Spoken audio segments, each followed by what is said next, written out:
Of Holland-Bukit Timah, and those of you who have come from further afield, from Sembawang and Yuhua, Bukit Panjang, and even as far as the East Coast. And some of you, I understand, from Tanjung Pagar as well. I am happy to be back here. On Thursday last, I had the privilege to address you in Commonwealth, on the very field where I used to jog when I lived in the Holland village, which is now in Tanjung Pagar.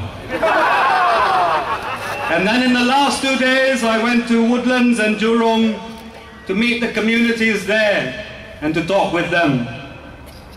I was very moved to hear Ms. Teo Solang's speech. Solang is, of course, the candidate for Yuhua. And I was very excited and motivated by Dr. James Gomez's speech yesterday when he unveiled a people's plan for the people of Sembawang. A plan that he developed in interactions with the people up there rather than given to them after being developed in PAP HQ somewhere else. And of course, Mr. Elect Tok, my valued colleague, who also addressed the people of Bukit Panjang from Commonwealth on Thursday. But today, if you will allow me, I would like to speak directly to the people of Holland-Bukit Timah. Over the last few days, the PAP has spoken to the Singaporean people at its rallies and its press conferences, and they have said many, many things to you. We know they have said many, many things because the state media has reported every single word that they have said since Thursday night. But if you listen very carefully to their speeches and statements, you will hear three ideas. Firstly, that everybody is selfish and that their only motivation is themselves and their assets. Secondly, that all you people are stupid and you are influenced by fear tactics, or if we throw $800 at you. And thirdly, people are forgetful and they don't remember the problems we are facing in this country today. We just give them $800. In short, the PAP's understanding of society is one that is shaped by money, by fear, and by selfishness. Now I want to be very clear, don't get me wrong. In case Mr. Mabautan accuses me of wanting to raid the reserves, in case Dr. Balakrishnan accuses me of fabricating evidence the whole world knows, or in case Mr. Kobunwan says I'm going to hell because I lied, let me be very clear. Economic activity and asset accumulation are an important part of the nation's activity and a key part of government activity. Saving money and careful management of our reserves are central to a country's future. Upgrading our infrastructure and ensuring that we have the machinery to keep business going cannot be underestimated. Growing the economy and registering healthy GDP growth are the foundations of successful community. But, my friends, and this is a very big but. My colleague John Tan, who is a psychologist, and Dr. Ong Yong Wan, who is a psychiatrist, no doubt will advise me that the hardware of a community, its resources, its infrastructure, are not the end of the matter. Your home is not just an asset or place that keeps you warm and dry. Our roads, our parks and trees are not just advertising logos to attract investment. And our reserves are not just a means of securing our future.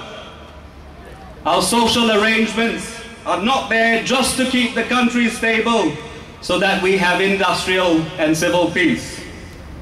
Our homes are where we draw our friends in, where we feed them on our festivals, where we display our photos of our ancestors and our family events and our souvenirs from our travel.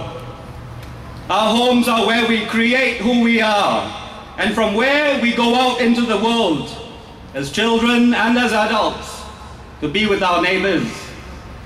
In short, our home is the center of our family, and all the homes on our island are where we create, where we build community.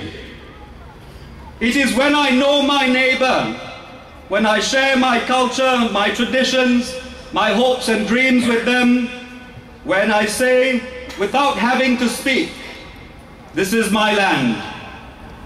What did Martin Luther say? Here I stand, I can do no other. Meaning that this is my home, this is my country, my land, this is where I root myself in spite of the turbulence of life, in spite of hardship. And this is also where I help to root my neighbors, my friends' children, their aged parents. This is home. Now, my friends, I'm not saying that the value of your home, the real asset value, is not important. Of course it is important. We all want to maximize our dollar. We all want to maximize our savings for old age. But when I am made to feel that the only worth of my home is the amount of dollars I can convert it to so that I can sell it one day to pay for my old age, then I know that the PAP government has failed. When I realize that the value of my home then affects the value of a first-time buyer's home, so much so that that young couple who want to start a family cannot because they can't afford to, then I know that the PAP government has failed. And when I am told that I can only buy a house in a certain part of the country because the PAP thinks that having too many of my kind in a particular place will cause me to riot, then I know the PAP has failed. So this evening, my friends, I would like to say something about the software of community. Dr. Ang has helped me greatly to understand that the hardware of a community only exists to support the software, the reality of life, the things that make life worth living. Who was it who said stomachs full and heads empty? Well, I add to that. Stomachs full, hearts empty. That is not the Singapore we want. That is not the Singapore you want. Even a respected former late PAP minister like S. Rajaratnam warned that Singaporeans know the price of everything and the value of nothing. Let us show him that he is wrong.